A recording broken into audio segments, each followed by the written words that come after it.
everybody. Today we are speaking with Joe Sapena, a yoga instructor. Hey Joe, how you doing? Hi, Karuna. So this is our first meeting together, and you had some ideas or questions or thoughts you wanted to share? Well, I guess what I've been thinking about a lot lately is how to handle the unknown part of this whole pandemic that we're going through, and what's going to be at the other end of it. When I personally, when I start to think about it too much, I start thinking about terrible outcomes and everything different as we know it, and it's been a real challenge to not go there. And Right. I think that I know with my friends, I'm not the only one that goes to that place with it, and it's just been a real struggle to to deal with that. Yeah, I get that. That comes up a lot for people right now, doesn't it? From my point of view, when we have these conversations and when I speak, I'm really coming from one frame of thought, which is more from the Buddhist psychology and philosophy point of view, which I think is relevant for today. So when I talk to you, it's also about not Buddhist thought in the sense of the religion, but sort of these universal principles that we have. So I think that the idea of getting anxiety and worry during this time is natural because we've set ourselves up to be anxious and worried in these kinds of times, if you know what I mean. Because so there's a lot of different mental myths that we've been trained to believe in, and one of them is the myth of certainty, the myth of permanence, those kinds of things. So in actuality, what people are experiencing is really no different than how the world typically exists anyway. Okay, we just label, in other words, things are always changing, but they look fixed. So this coronavirus comes along and we get a lot of bombardment from the media and things we read and hear and listen to and the conversations we have, which create a particular kind of narrative around this experience. That narrative is problematic. And that narrative, I think, it's created through habit. So, for example, the myth that we live by is, or this conception we have that things are stable and certain, is completely opposite to what the reality is. When we walk around every day, there's disease surrounding us all the time. Even in our own body, we got dozens or maybe more of illnesses that are ready to just erupt in our body, whether it's cancer or stomach ache or hemorrhage. We don't know. So in other words, I wonder what this occurred to me, the idea of getting a brain hemorrhage.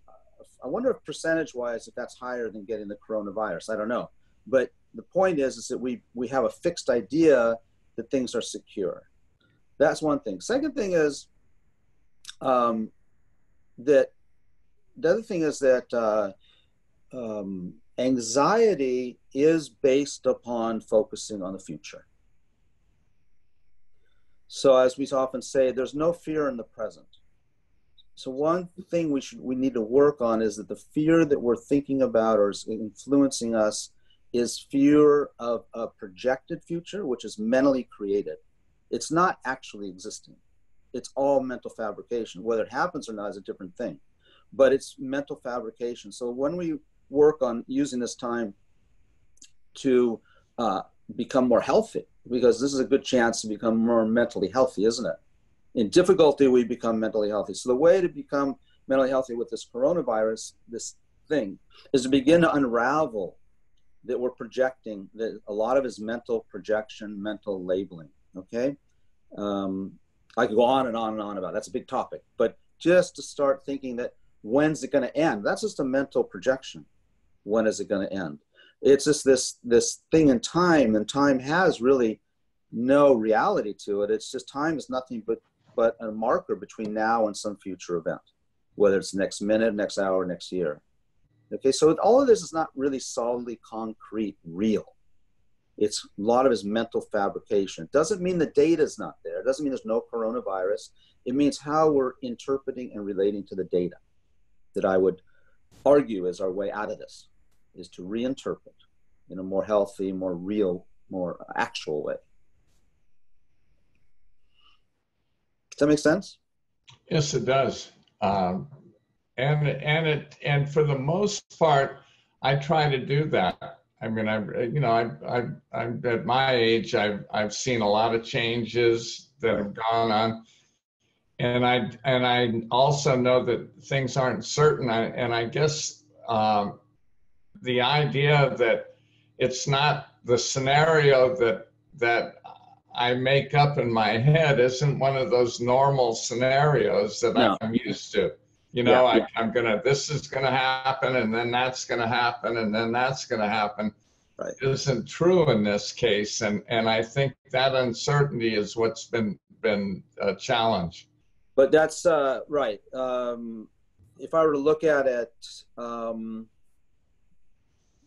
this way, Joe. People don't like to talk about this, but this is the reality. Reality is we can die at any moment, right? That reality existed before the coronavirus. That reality existed when we were teenagers. That reality exists each moment. There are more, you know what's amazing is there are actually more conditions promoting or threatening our life than are supporting it, because we're just one breath away from death. So the time of death, this is just a fact, the time of death is unknown. So how is this any different? You know, if we're really to be honest, then you should have been projecting what you're projecting now around the coronavirus. You should have been projecting your whole life, because you didn't know when you were going to die. Just like the coronavirus, you don't know what its duration is, what its endpoint is, but you don't know what the endpoint of your life. So this is a time, you know what really makes a difference is even thinking about death in a healthy way makes this life unbelievably rich. So this life is right now, you and me, this is our life, isn't it?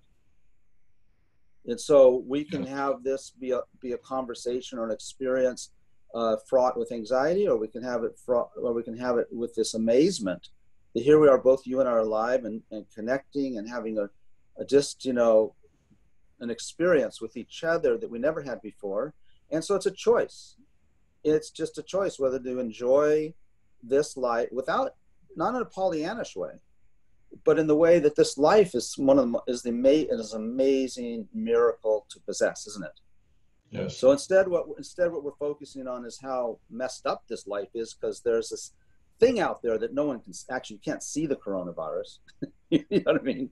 And we can't see our own death either. So if we're really worried about something, then we should worry about our death, but we don't, not the same way. That's a lot of it is our training. We've been bombarded with a message that this is important. This coronavirus is devastating. It's a catastrophe. You know, it's not a good thing, but those not good things that you said for your life, you've been through a lot. There's a lot of not good things that happen, and I'd say it's more the rule rather than the exception. It's just the way we look at things. So we can be happy and peaceful in this moment of crisis, if you want to call it that, but and without being in denial around how other people are suffering. So, you know, otherwise it's really narcissistic. Like, oh, I'm happy, I'm okay, you know, my life is good, I feel at peace. That's not enough, because then we have to extend it to others, right? Yeah, and it gets very sad when we think about how this world of ours is, or friends, let's say, have been taken over by this panic, right? This story, this narrative that has become so solid, concrete. And I think we have to withdraw from that narrative and produce a different understanding of the narrative. I hope that's not too weighty. It is. And I guess in my case, I worry more about not the prospect of dying. I'm old enough that you start working on that one a long time before this point, I think, but it's more about the way things are going to change when we come out of this. You know, I see we're walking around now, we're afraid to get close to each other. People are wearing masks. I just, you know, I worry about what the end what the end result of all of this is going to be, and it's anyway, it's So you know, it isn't something I can perceive in my head, you know. well, my teacher used to say, worrying wastes time. So worry, although we all do it, is kind of a useless emotion for the most part. I mean, sometimes worry can motivate us into action, of course. But, you know, there's a famous saying, the Dalai Lama quotes this great Buddhist philosopher from the 7th century. I can't remember what, 7th, 8th, 9th century. He quotes this philosopher who said, if there's something you can do about it, why worry? Do it.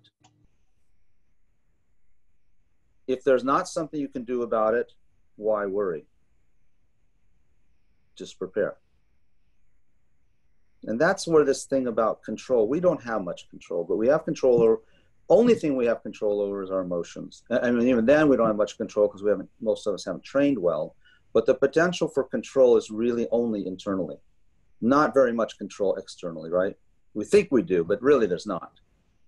Really doesn't, you know, even people think I have control, I can make a secure future for myself. And now the stock market crashes or they can't sell their home, or you know, it's not reliable to rely on the external world for our security. It's not really, we don't know what's going to happen. We don't know, maybe every market crashes and who knows, right? All the devastating things we can say could happen, we don't have control. What we do have control over is developing a philosophy, right? A better, more wholesome philosophy that helps us endure troubling times. Whether times are troubling or not, we don't really have control over. I mean, this is perfect, this coronavirus. It's why people feel so insecure. They really feel they don't have control. But, you know, it's really kind of funny. A lot of us are experiencing some really meaningful, having meaningful experiences during this time when we're locked down, so to speak.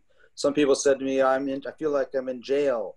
But, you know, the things we complain about in this world, a lot of them are a little bit subdued at the moment. Crime is down, pollution is down, noise is down. I heard a great thing the other day about this conversation with some geologists, that the earth itself is quieter. And so it's affecting the crust of the earth differently now. This is so amazing that because there's not so many cars driving and trucks and airplanes. So even the earth itself is quieter. It's not crunching around.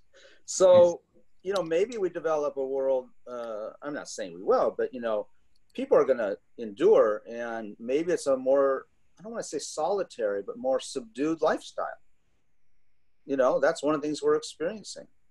We're not so just running around, you know, without a purpose as much right now. And I think that, so we don't know. We don't know. You know, we don't know. I don't want people to suffer. I don't want them to not have resources, of course, by not working. That's painful. I mean, that's difficult. But I'm not sure that's helpful, but it just gets me thinking. I think it is. I think it's helpful to talk about it anyway. Yeah. Talk about it in the right way, right? We could talk about it in the catastrophic way, or we can talk about it in a way that's going to be more beneficial and productive. And by the way, our conversation, I'm just talking off the top of my head. It's not like this is a pre-rehearsed answer. Someone else might ask me that in 10 minutes, I might have a different reply. Okay. All right. Thank you. I didn't give you much chance to talk, but I did all the. Yeah, that's okay. Sometimes it's better to listen. Yeah. Yeah. Maybe I should do more of it. All right. Well, Joe Sapena, thank you so much for joining us today. We really appreciate this. We look forward to your input, helping more people. Thank you. Yeah. Thank you, Joe. Thank you. Goodbye.